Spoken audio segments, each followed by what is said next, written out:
thank you very much. Really great to see all of you here tonight. This is an exciting episode in our series. So please, will you give a warm welcome to my guest this evening, Brendan O'Shea.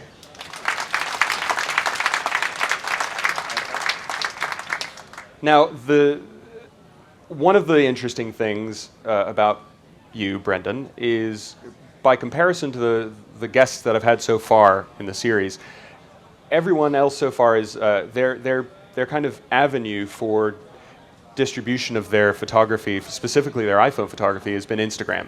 Everyone's been an Instagram community member and someone who's very active on the platform. Which was kind of just by accident, and in your case, that's the complete opposite in a way. At least from an audience perspective, that's not where your kind of core is. No, I suppose that I came the opposite way through it. When I went onto Instagram, it was to feed my Flickr feed, and that my story in photography really is to do with Flickr. That I'm very active on Flickr. I have 2 accounts there, one for iPhone photography and one for DSLR photography. And when in the past, I suppose, when I got the Apple iPhone 4, that's really when I got into iPhone photography and used Instagram for it, but it was reversed to feed the Flickr feed and build the community that I had there. And now, as a result, you also are not new to photography. There are a lot of people who have discovered photography because of things like Instagram and because of picking up something like an iPhone, where they've never considered themselves a photographer before. They've never used it as a hobby or anything else. But your history goes a little further back, doesn't it? Yeah, I've always been interested in art and creativity and that. And I suppose the reason why I'm interested in photography is I'm a frustrated painter. If I could paint, I don't think I might, would take up a camera. I started taking photographs first in around the millennium using an SLR, a Pentax SLR. And that I would have gone out and photo shoots very rarely because it wasn't very cost efficient. It's not like digital; you could shoot lots of images and not worry about the cost. So, like you can see the image that we have here, that this would have been one of the first images or an image that I took when I was living in Riga in Latvia. And when I was preparing for tonight's talk, I was looking back on my photographic journey and seeing where I came from and that, and I can see the kind of style of photography that I have. I can see it evident in this photograph here from Riga. Well, now, and you were telling me the story about this particular image a while ago. First, how long ago approximately? This would be 2002. 2002. In okay. I lived in Latvia for 2 years, so around 2002. And very quickly, what took you to Latvia? Because I know you're an English professor. Yeah. Now, that's your line of work. You're not a professional photographer. This is a very passionate hobby for you. But yeah. What took me to Latvia? Romance, wanderlust, and it was a great time to go there because they were just coming out from the under Soviet times. About 10 years later, but it was still very unexplored country, and that it was great atmosphere there. That there wouldn't have been a lot of foreigners living there, and I had a fantastic time when I was there. It's a wonderful, wonderful city, beautiful architecture, beautiful parks, and very fond memories of there when I was there. And I mean, the image itself, it's a film image, obviously. So this image here, it's when I'm looking through it, it brings back great memories to me because this was taken at about 6:00 in the morning when I came home after being out drinking all night. Not the best image to take because I had to get down on my hands and knees to take it, and in the drunken state that I was, it was quite difficult to get back up. But when you look at this, obviously something stood out to you to want to include it. Not just the fact that you were drunk when you took it and that made a nice story. There's obviously something about it that speaks to you as you look back, knowing what your photography has developed into. Yeah. What is it that you see in here that starts that thread that we're going to talk about the rest of the evening? I suppose the selective focus of the manhole and the blurred out backgrounds. With my photography, can be I'm very interested in kind of blur abstract images. So I can see that even then, 13 years ago, that I was working on that style of photography. Brilliant. Now, You'd mentioned the iPhone 4, and had you ever played around with shooting on any kind of phones, camera phones prior to that point?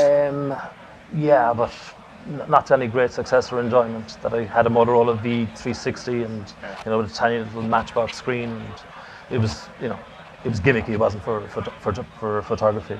I had the iPhone 3 before that, and again, it seemed gimmicky. It was only until the iPhone 4 that I felt that there was a camera and there was some experimentation and enjoyment that I could have with it. Did you dive right into experimentation once you got it? I mean, was that one of the reasons that you were attracted to kind of that upgrade, that you could play with the camera now? No, it wasn't.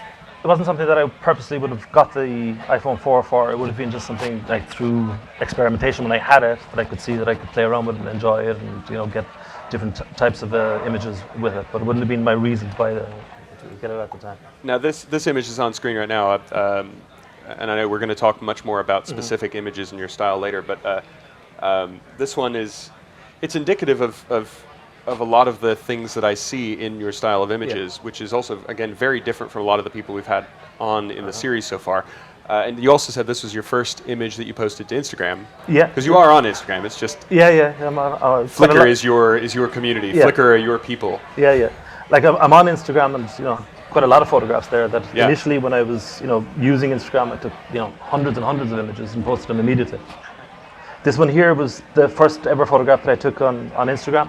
And it's taken in where I work in University College Cork in Ireland, and these are the corridors of where my classrooms are and my office is. And like I like to shoot against the light, contraluce, and I like the harsh shadows that it gives in that. And like this photograph, when I look back on it, it's a nice connection because it's my little girl running towards me, Simiana. And there are a lot of themes, both against the light, silhouettes. And this corridor as well features quite prominently in a lot of your work.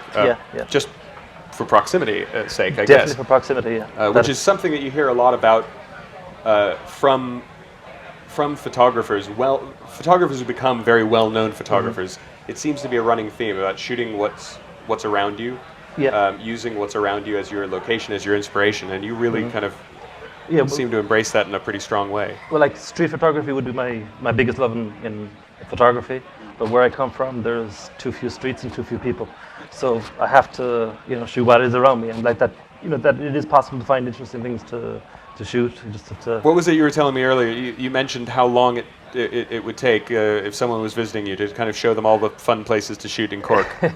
Yeah, that recently Michael Kistler, who he came to visit with me. And we went on a photo walk and of the places that I would shoot around Cork, and after 90 minutes I'd shown him all of the places. So a little bit different from London and Tokyo and a lot of the other places you like to frequent. So the progression from getting kind of the iPhone 4 and switching to this different relationship with a camera, as from it not being something that you specifically have to remember to take with you, but it's just always in your pocket.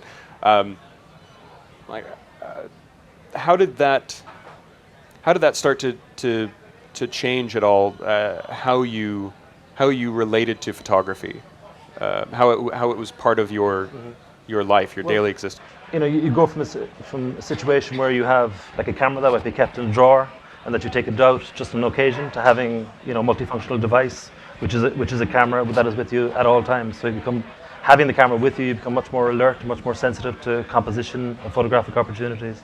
And whereas before that you purposely take the camera out, now you're aware that that there are photographs there are images that you can create, and I wouldn't like the journey that I went on with the DSLR and the iPhone, that without doubt the iPhone improved me much more dramatically than the DSLR ever could have, because I've always got it with me, and that I'm much more sensitive and trying to get the Now again, this image speaks a lot. I think it's another good setup for there's so many different elements in it that relate to most of your photography, and I think it's important to mention as well, for those of you who are not familiar with Brendan's work, it falls into a number of categories that we'll explore later. But I was just saying to him earlier, just the conversations that he and I have had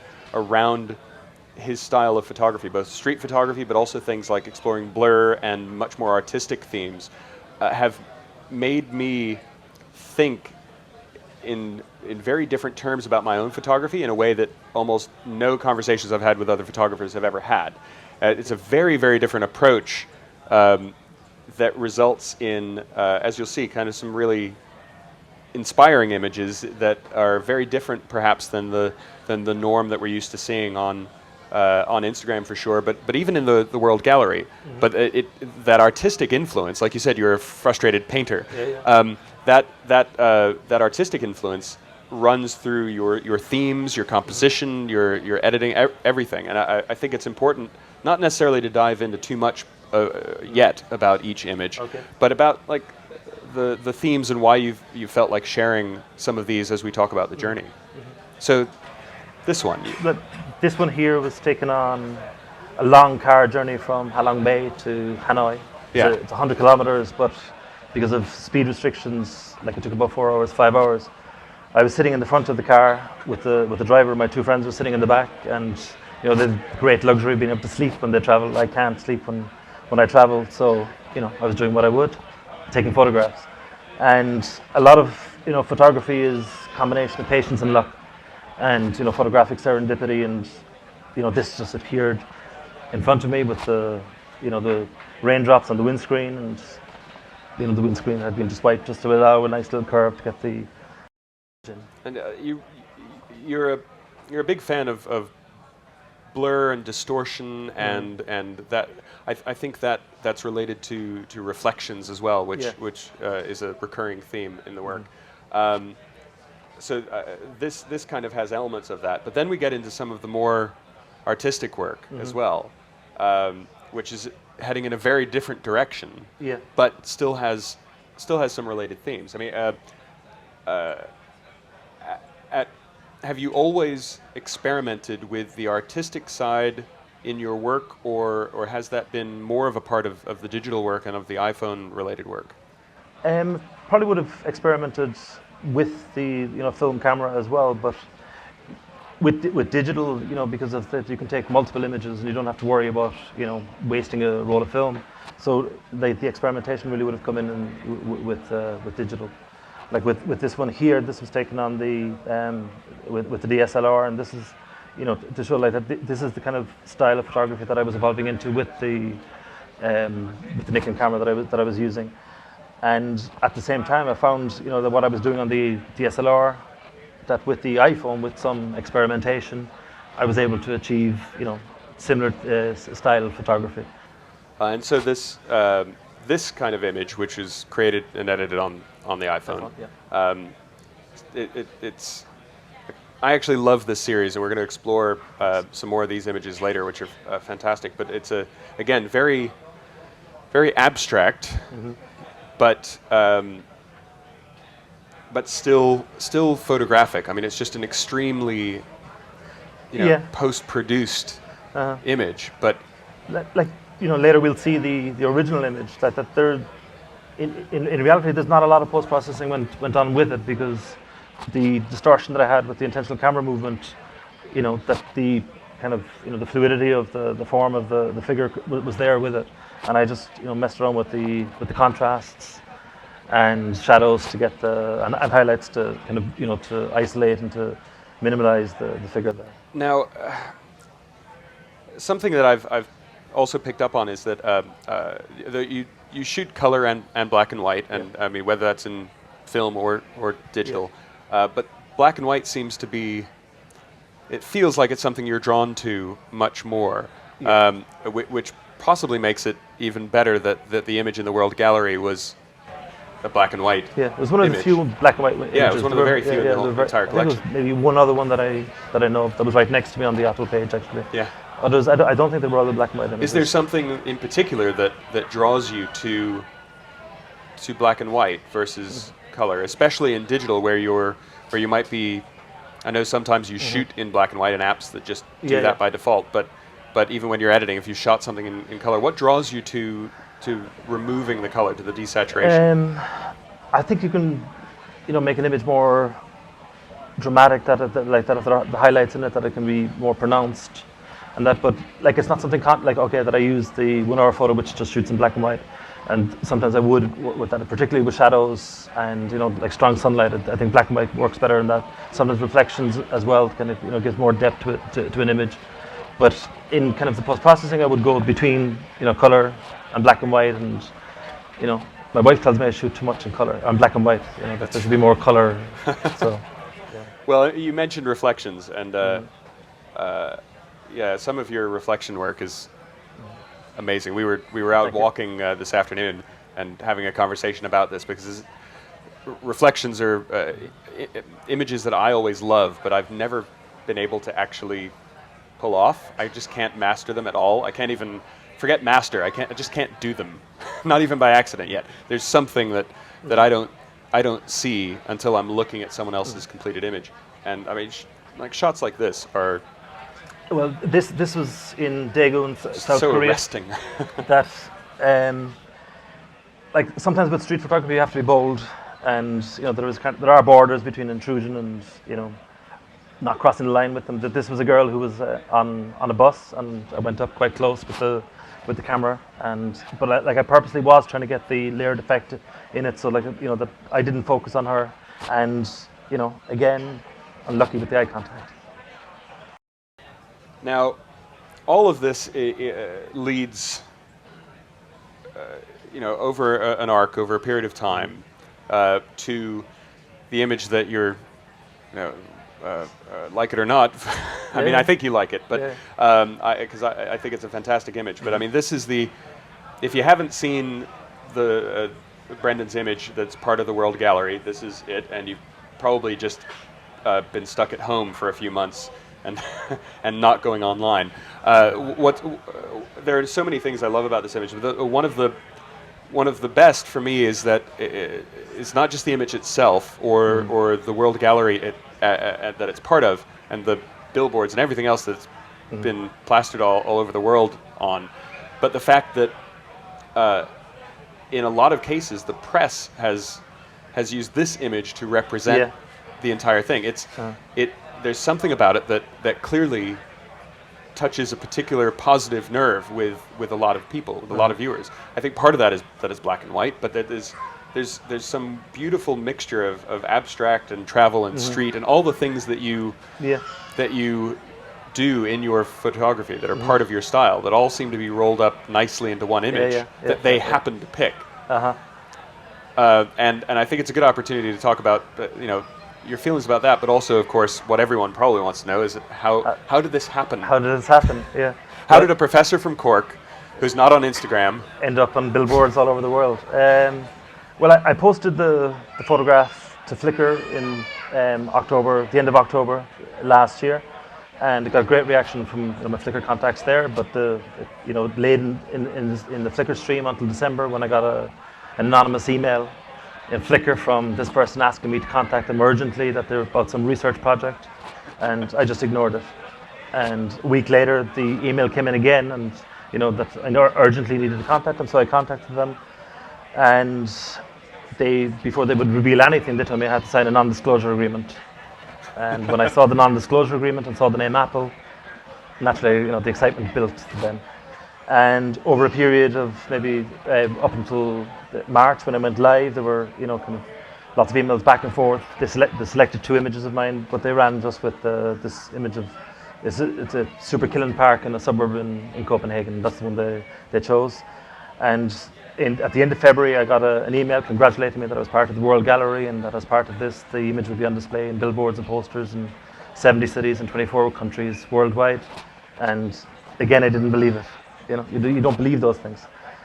And it was only until the following Tuesday that I got an email from a Flickr friend of mine who emailed me a photograph of it on a huge billboard in Alexanderplatz station in Berlin. Then later that night, I got another email from another Flickr friend of a billboard in Hollywood, and then it went on and on from there, all over the world. Yeah, a magical experience. And I was lucky. I got to see it for myself in Milan, and again, it was fortunate that with work I traveled to Tokyo 2 weeks ago, and I got to see it in 4 different locations in Tokyo as well. It's amazing. It must feel fantastic. It's totally magical. It's beyond my wildest dreams that a shot that I would take would end up global. And you've also just won an award for the MIRA the Prize. MIRA Mobile Prize. It's Yeah. an international mobile photography prize, and this image won again. So it's my.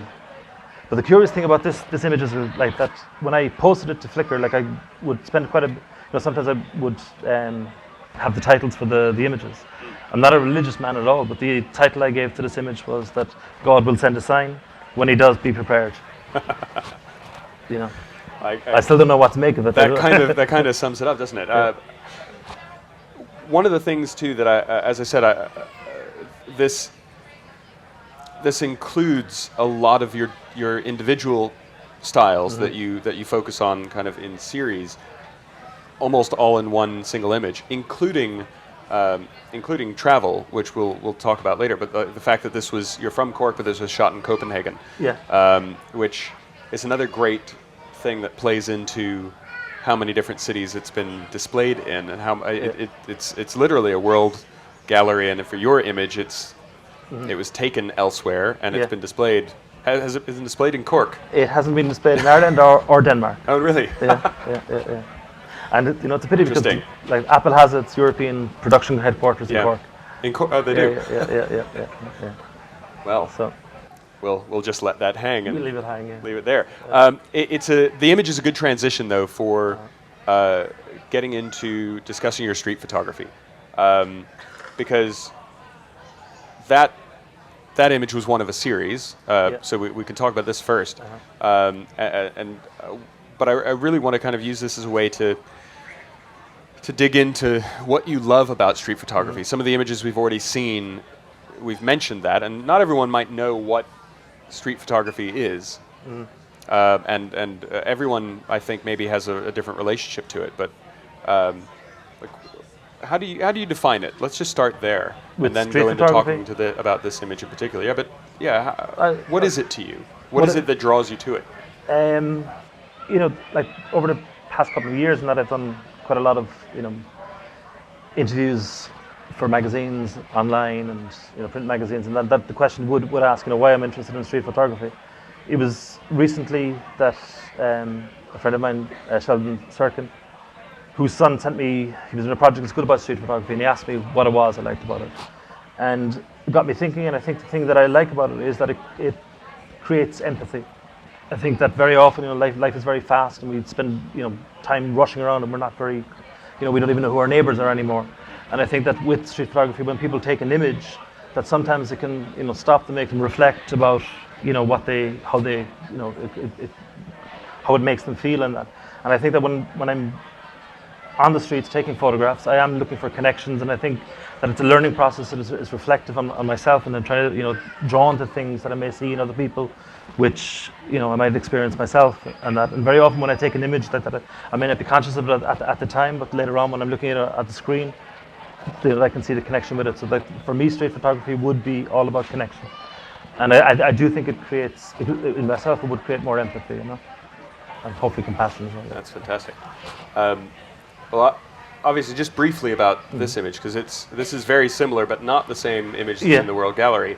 I think it sets up well the context under which a lot of images are created. Yeah. Well, I think other things that I would be interested in would be, ideas of isolation and kind of loneliness and that. And this one here, like that, I was there with like a Danish friend of mine, Thomas Toft, who I'm incredibly grateful to because he brought me to this place. I wouldn't be here today only for him. And like we were on top of the hill here, shooting, and like we were trying to get the human element into the frame. And I like this one because there's just one person in it, and they're leaving, they're on their own, and it's I think it goes well with the other one. There's 4 people, this one is just the one. But you were there shooting for a while. It wasn't just a snapshot. No, it wasn't a snapshot. Like that in some of the media reports on it, like that they called it, a lucky snapshot. There's an element of luck that for the people to come into it, but before I went to Denmark, I had an idea of how I wanted to shoot this location. that I wanted to accentuate the fluidity of the movement with those curved white lines, and I wanted some human element in it to give it drama. So we were there, I'd say, for 25, 30 minutes, trying to get the shots. Patience is Patience. important, isn't it? Yeah. Now we're not going to touch on every one of these images, but as I flick through some of these, I'd love to just hear a little bit more about your actual experience of street photography, like the what it, especially when you travel. It'll feed into talking about travel a little bit later, but because a lot of your work isn't shot in Cork. The street photography work is shot when you travel. So it's obviously an opportunity for you to relate and interact with people in the environment. Yeah, like why do people travel? They want to to experience and learn new cultures, and I think like street photography is a magnificent way to experience that.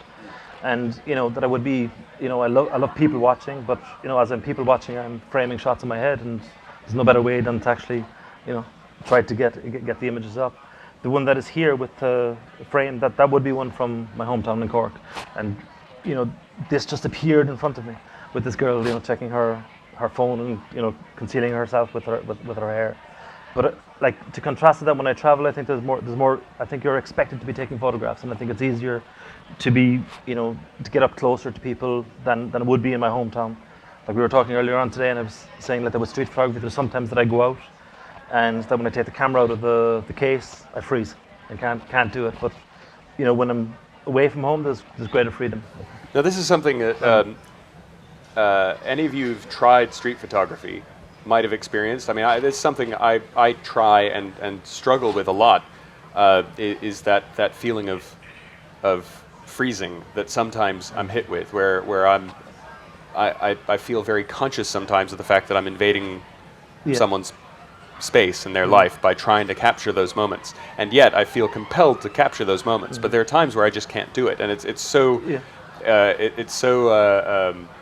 comforting to hear you say that, because I look at your images, and your images are some of my favorite ones.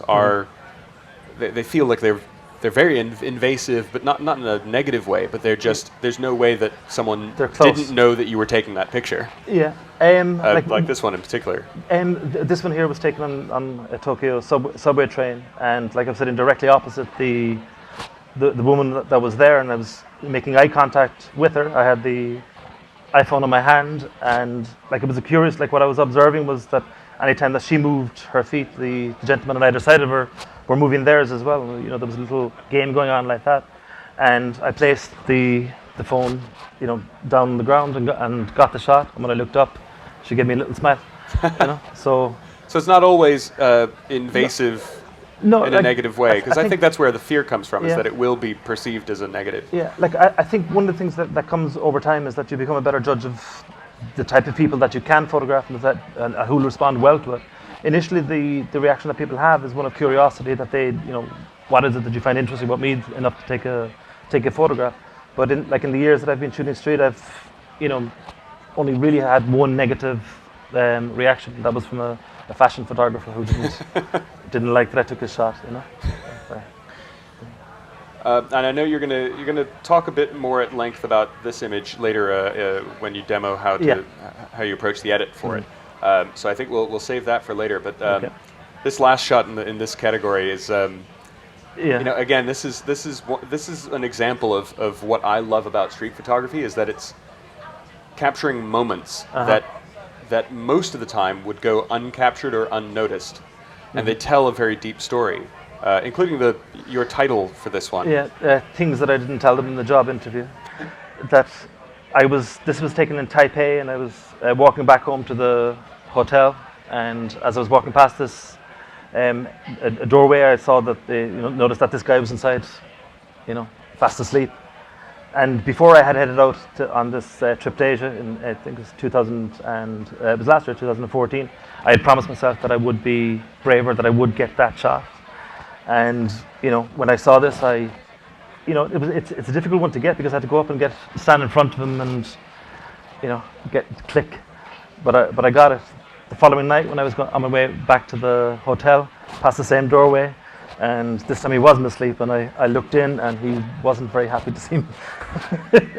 So I was lucky that when I got the shot, he didn't wake up, But yeah. That's brilliant. Now, let's talk about blur. Again, we saw one of the images of this series earlier, and now you said that there's not actually a lot of editing that's gone into these, but forgetting the edit for a minute, like how did you come to this series? Because it's more on the fine art side of photography. What was the inspiration for it, and how did it develop? I can't particularly remember the moment where I don't think there was a moment when I said, I'm going to try get this type of shot. I think that it was from just experimenting with the phone and playing around with it, and trying, like as I said, with the DSLR I was doing a lot of blurred stuff, and it's much easier with the DSLR because I just switch off the focus. Like I don't use slow shutter speed for blur with that. So I was just messing around with it and discovered that I could do this, and that to get the the kind of the isolated minimal effect to it, it was very easy in the processing, that I just needed to to play with the contrast and the highlights, and to bring it down like that. And now, earlier on with the photograph of your daughter in the hallway, I alluded to the fact that hallway is one of your kind of it's one of your studios. Yeah. Much like the street is, and this image, I just felt because of that it's really important to show everyone the original, because this was shot in that hallway. So it shows a number of things, but it shows the image that you captured, which is part of that process, but also kind of that leap between seeing an original and turning that into something artistic, something that is abstract but has a very human quality to it. And I love both of them, but it also just shows that kind of anywhere can be your work area. Yeah, anywhere could be your studio.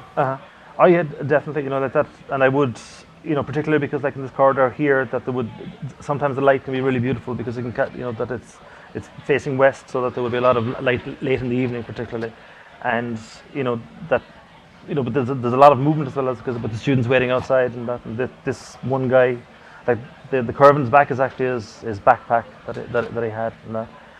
But yeah, I've got quite a number of photographs that I've taken from there. I think it's fantastic. Yeah. And this one is my little girl, Sumiana. And again, like I find with my children that like a lot of the photographs that I take would be taken from behind, and that walking away. And I think it's kind of preparing myself for when they eventually get independent and leave me. Yeah. And like this one, would be one of my personal favorites for many reasons. But like again, the pink color, like I wouldn't have converted this to black and white because you wanted to to retain the pink pastel color and that. It's also interesting. The whole topic of blur is interesting because I think to a lot of people, the idea of a blurry photo is bad. It's what people try to avoid. There's a lot of discussion, especially in circles where photographers are using bigger cameras, especially. People are obsessed about like sharpness and crispness and freezing everything, and so that's another reason why I think I kind of like the fact that this category of your work kind of pushes in the other direction, because it also bleeds over into your street photography in a way. And this is a perfect example where we've got a little bit of both, and you end up being able to generate something that is both artistic and has all of these things going on. Odd focus, blur, camera shake. Like this is with the iPhone 5 and taken in Hong Kong. And again, it's just like a quick little movement of the camera to get the distortion, and that the result is the the yellow lines of the pedestrian crossing appear on the person. Like what with the iPhone 5 was fantastic because they hadn't improved the image stabilization. When I moved to the iPhone 6, it's more difficult to do this, to achieve this, and that's one of the frustrations that I have. That with the style of photography that I like to do, I can't do it as easily. So, well, hopefully, if any Apple engineers are listening, they'll try and give you a way to switch that off in the future. or make a special iPhone 6 for me.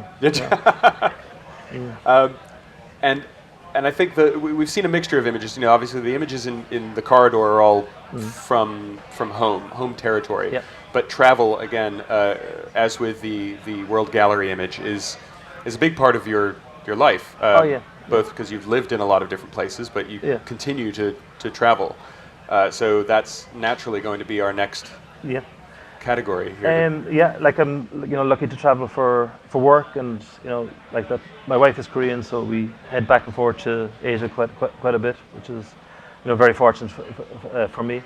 This image here was where it all begins, adventure. And this is taken in Cork Airport, and again like this appeared in front of me, and I was able to line it up and get the silhouette of the passengers boarding the plane. And like for me, I think the most exciting places in the world are airports, because the opportunity to head off and explore and discover is good. Yeah, and this image is also good for another reason, in that there always seems to be a story in your images, whether sometimes it's obvious, but more often than not it's a few layers below.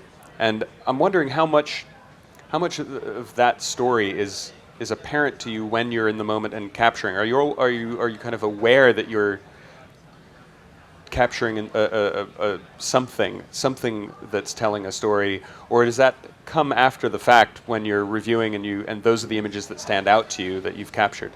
I think it's more of in the moment. In the moment, I would be aware of what is what I'm framing in front of me. So it's very much part of your composition process, is the story that it's telling. Yeah, that it would be unusual that it would be in the of course, like when when images marinate and later on you look back and there are things that you hadn't seen the first time. But when I'm setting up shots, I would be aware of what I'm trying to capture and what initially attracts me to get the shot. And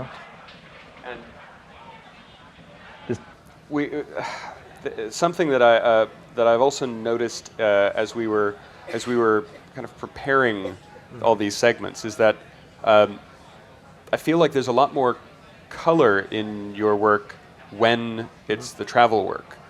Like when it appears, it's you have examples like your daughter in the pink dress, but a lot more of the homework seems to be black and white. But you have. Do you find, is that a conscious decision, or just is that a pattern I've noticed that only happens to? It may be a pattern to be part of these images. I think with this one here, which is in New Border in Denmark, like that, it has to be in color because of the orange and kind of yellow tones that are there and contrasted with the brown of the tree. I probably would have experimented in post processing to see if this would work in black and white, and I don't. It doesn't. Would it be a conscious decision to shoot more in color when I'm away? Do you find that the colors speak to you when you go to places that you're less familiar with? Yeah. Like the Ireland can be kind of grey and miserable. We know nothing about that here. So at times, like we've had beautiful weather recently, but I suppose when I get away, the colors would be brighter. I would be in better mood. Now, tell us a little something about this shot, because definitely something in your street photography. And this is a mixture. Again, it's not on the street, but these are these strangers? These random people. I don't know who they are. This was taken in Namsan Tower in Seoul in Korea. And that it's this big tower that gives a beautiful vantage point of the whole city. And Seoul is absolutely enormous. It's one of the biggest cities in the world.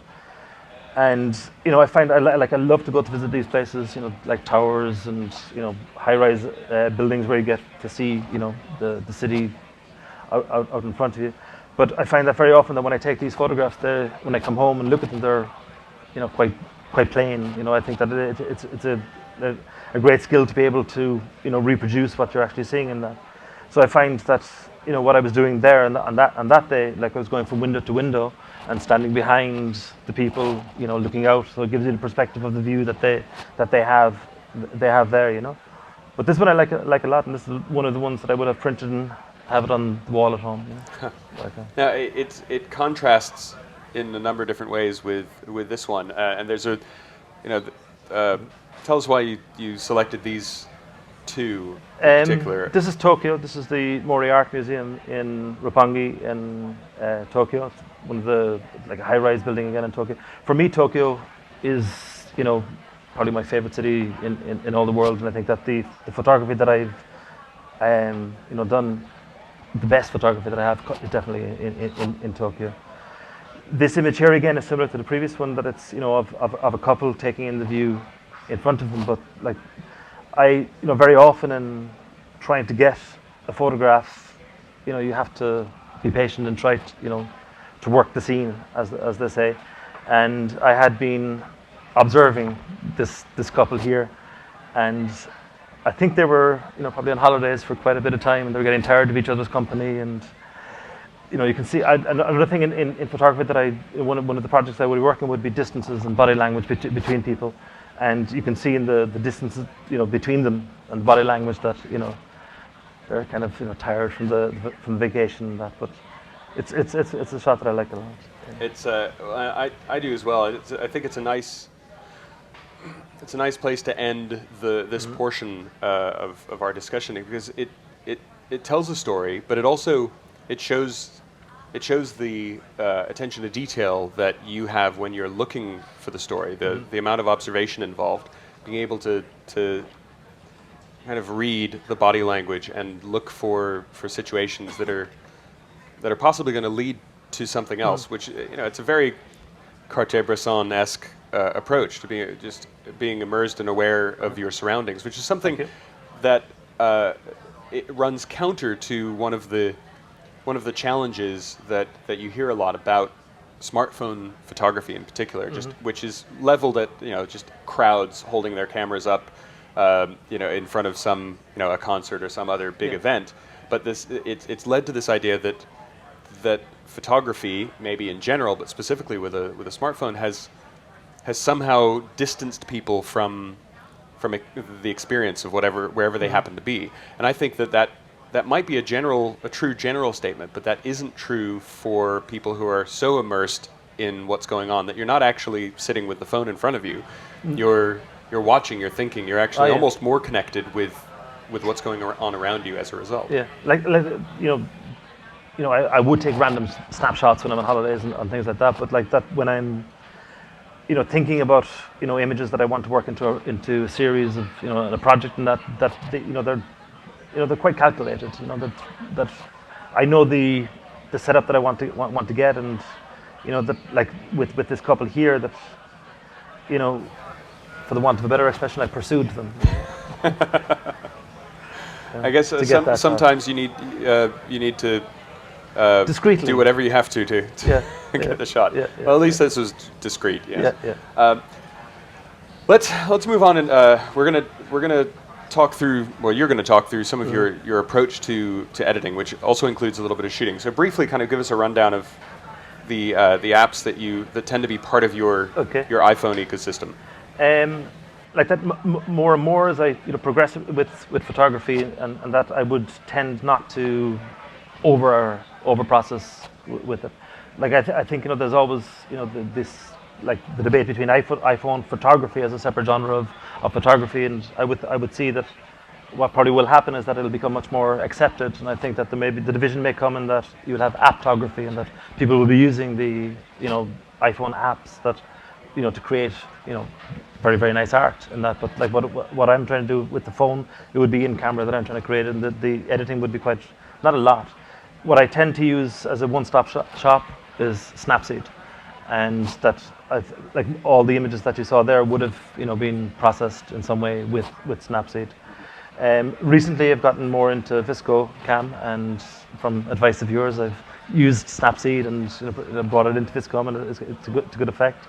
An app that I really like which I think is great, is the 1 hour photo, and it's exactly as what it says, that you take a shot and you have to wait an hour to see it, and it's only in black and white, and it produces really great great tones and textures, and I really like it. And you'll see that with with one of the images we look at it in a minute, that there's not a lot of editing that's needed to be done after it. I had been using Screw It again. I saw your video and recommending it and put me onto it. But with Snapseed now that that you're able to, with the parallax thing, that you're able to use that. And sometimes with Cropic, I would because you're constrained in Instagram with the square format, and sometimes that the images need to they don't lend themselves to a square format. So Cropic allows you it gives you these white borders if you want to put it into Instagram like that. Well, let's dive right into showing some of these. This one here was taken with 1 hour photo in Tokyo 2 weeks ago. That's when I was setting the shot up. Again, it's an image that I would have waited quite a lot for, because you have the long white line leading in and then splitting in two. And what I was hoping for was that a couple would appear either side of it. As I took a 1 hour photo, and like what I would try to do with it is just like a little bit of playing around with the brightness, perhaps bring it down a bit so that the characters come out more in it. Again, playing with the contrast, and that probably would be with it in the tune the image. What I like in the new version of Snapseed is that they have the transform in the perspective, and that so you see here that playing this way you can push people back or bring them forward a little. So again, I think that with this image, that bringing them forward more into the top third of the image works quite well in that. Now this image, because it was shot in 1 hour photo, it was in black and white to begin with. It's in a way it's closer to a film digital hybrid, because you're baked into the way it looks to a great extent. Yeah. So there's not a lot of post processing that would go on with that. What draws you to that? Is there, again, it's black and white, and that's one of those themes that you seem drawn to. Yeah. So is it just that you're going to shoot it in black and white, so you may as well just. Yeah. I like the effect that it gives to the black and white images, and that as I say, later on, there's not a lot that needs to be done to the image, and it's fun. It's like you have to wait an hour for it, and I like that aspect to it as well. I love it as well.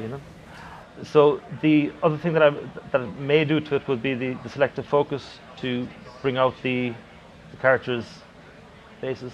You can see it here.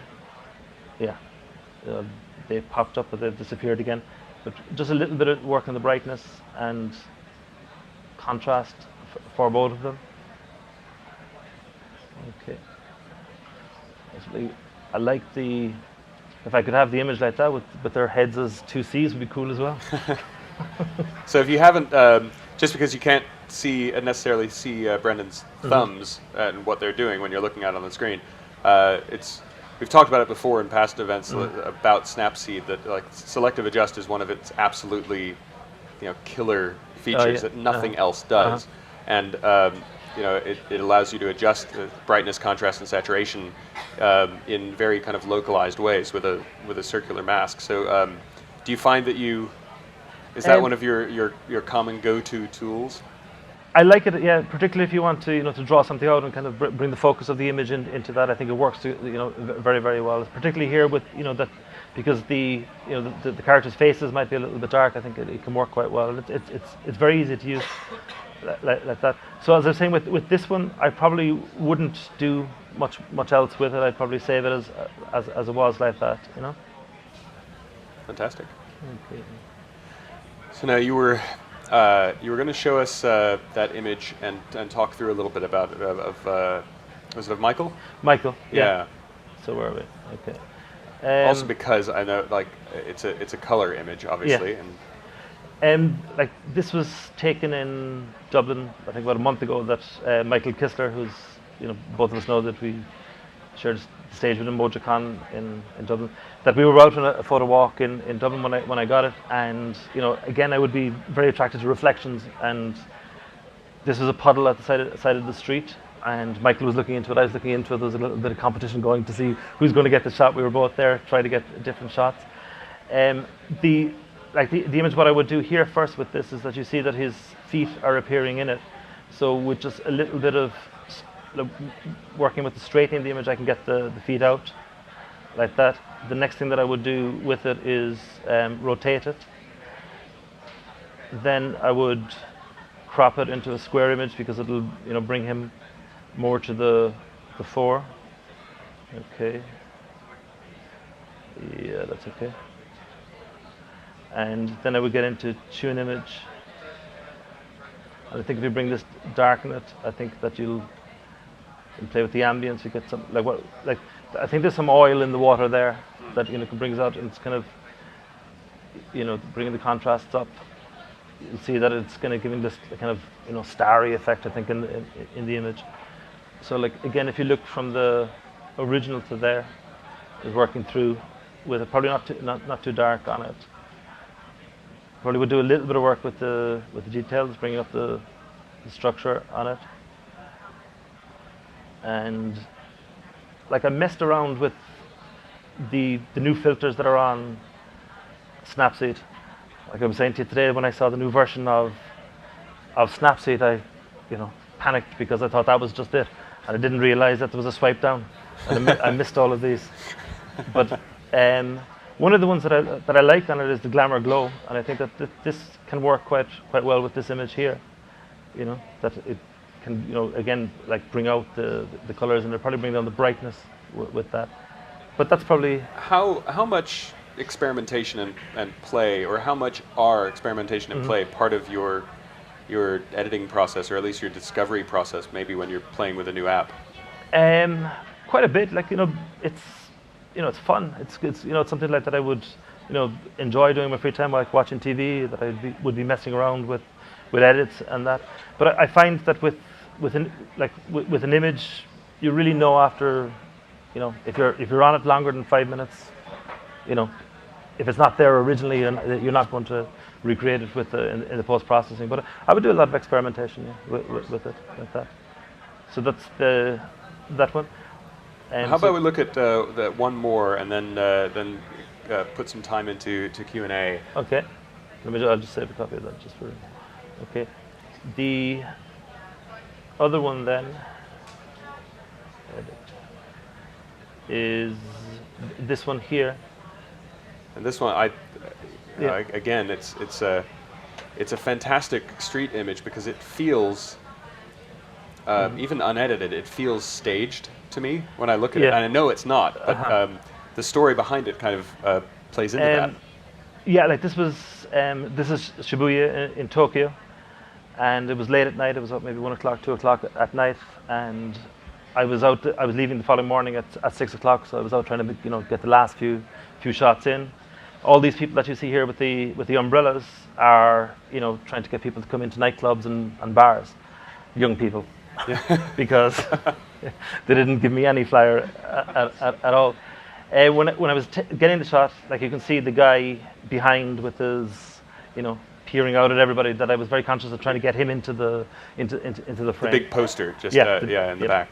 Yeah. So in the editing here with this one of the tools that I like a lot in the new version of Snapseed is the brush, and what I like about this is that you can, if you bring down the exposure, that the character who's on the right of the girl with the umbrella, that I'd like to take kind of attention away from him, so it allows that. Also with the brush, the area to the left, so that the focus is more on the guy peering out.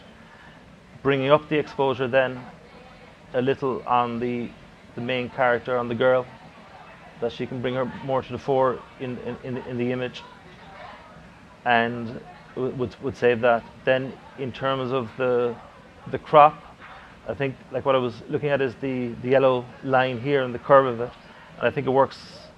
I think as you say, the image is quite good within the the format that it is, but I think the square one, again, that's will give more a focus to the girl within it. Then I would go back with the tune image, and just bringing up the brightness a little, probably playing with the contrasts, and that would be pretty much all I would do with it. That would be it. And you did say earlier that most of your process involves Snapseed. And it sounds like it's very minimal editing flow, which we've had a pretty broad spectrum here with previous guests. But it's personally, it's really nice to see that your focus is primarily to get the shot. Not to rely on getting it after the fact. I would be very conscious that in the in setting up the shot that like as I say, like that sometimes I see images, and when you see the apps that are used, like there's multiple apps, and the finished image is very distant from the original image, and I think that's fine as well. And I think that will move into what I would consider to be app photography. And I think that, but like when I'm trying to set up, it would be minimal. I'm trying to get it in the camera, and minimal editing like that. That's fantastic. Well, I think that's a good place to leave it, so we have enough time for some questions here. So before we dive to questions, let's just give a round of applause for Brendan. Thank you, sir. Thank you very much. Thanks. Now we should have a microphone, or maybe even a couple of microphones. So if you could raise your hand, just so we know that you've got a question. We'll start with you, sir. Let's get the microphone to you and ask away. Hi, Brendan. Hi. How are you? Hello. Nice to meet you, mate. Nice to meet you. You mentioned you were there for 30 minutes. I wonder how many attempts there were, and what made that the shot. Well, for that shot, there was only one attempt to get that particular one. From the location, I took, I would say, maybe in total, I think about maybe 7 or 8. And like the one that Apple chose, it was a combination of patience and luck. That I knew how I wanted to set up the image, and I wanted the human element in it. And I was fortunate that the 4 characters appeared when they did. Yeah. Thanks a lot. Thanks. Keep those hands up if you want a microphone. Well, I was wondering, since you shot also in DSLR, are there times when you see you shoot RAW in the DSLR and JPEGs on the iPhone? Are there times where you go, oh, I wish I had a DSLR so I could keep it RAW? I think it would be like when I shoot with the DSLR, it's always RAW that I would shoot with. With the iPhone, like there are some apps that allow you to shoot in RAW. I don't think it's ever been an occasion that I would say, like, wow, I prefer if I had the DSLR. Like I think, all cameras have, certain things that they do better than other cameras. And when I'm out, I mainly have the iPhone with me, but like if I'm going out and like if I'm traveling, I would have up to 3 cameras with me. I'd have the Fuji X100T, I'd have the Nikon D7000.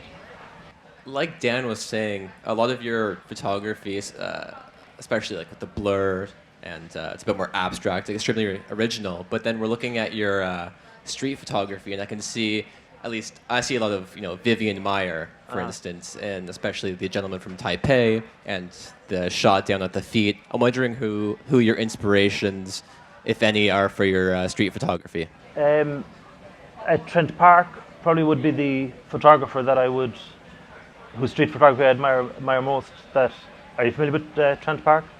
He's an Australian photographer that when I saw some of his images, that I think they're probably the only photographs that I've ever looked at that would stop me completely in my tracks when I saw his images, that he has some fantastic imagery, and he would be I wouldn't say like I wouldn't be really influenced. I'm not trying to to imitate his style of work, but I'd be a big admirer of his.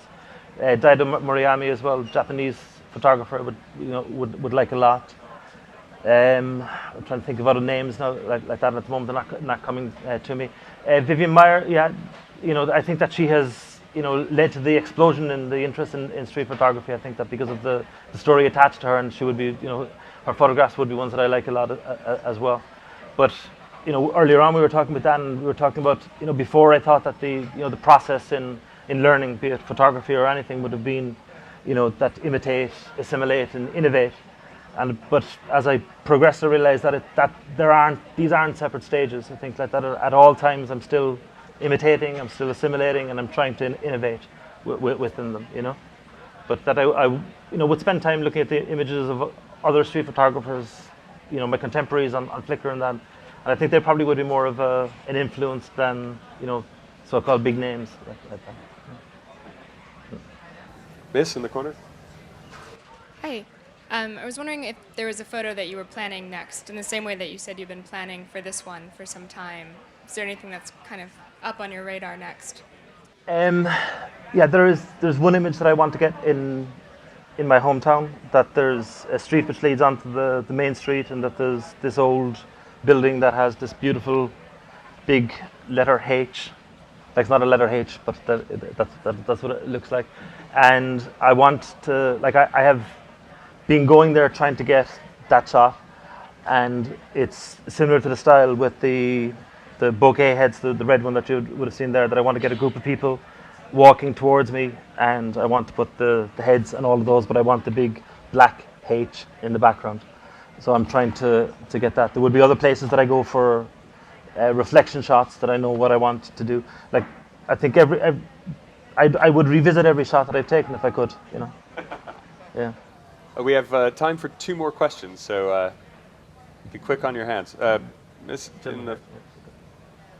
we got more than 2 hands up, so just a reminder that we will be just hanging around afterwards, so please come and just ask Brendan or myself anything you have. Yes, miss? The photograph of your little girl in the pink dress, there was a sort of like a vortex effect around, and I'm just wondering, is that from the editing? Yeah, that would be the Retrolux in Snapseed, so it gives this kind of circular effect as well. But Retrolux. Retrolux. It's also in the new version. Yeah, it's one of Snapseed's filters on the lower portion of the menu. I now. love that photo, by the way. I thought it was Thank you wonderful. very much. Very kind. Thank you. Okay, it's final question, so it's going to be a bit of a toss-up. Whoever catches the eye of the microphone holder first. All right, we're going to pass the microphone down to you. Just no one wants to mess with you. You're taller than everyone. Hi, how you doing? Hi, how are you? So, of all the pictures that you've taken, which is your proudest picture besides this one, if it is this one? The Apple photograph, is it? Besides that one. Besides this picture, what's I think probably the other image that you saw, the red image with the bouquet head. I think that would be an image which I've done, like a style of photography and a series of images which I've been on Flickr, and these would be the ones that I've gained the best reception and that I would be best known for, I think, and I like it a lot. Yeah. Thanks very much. Fantastic.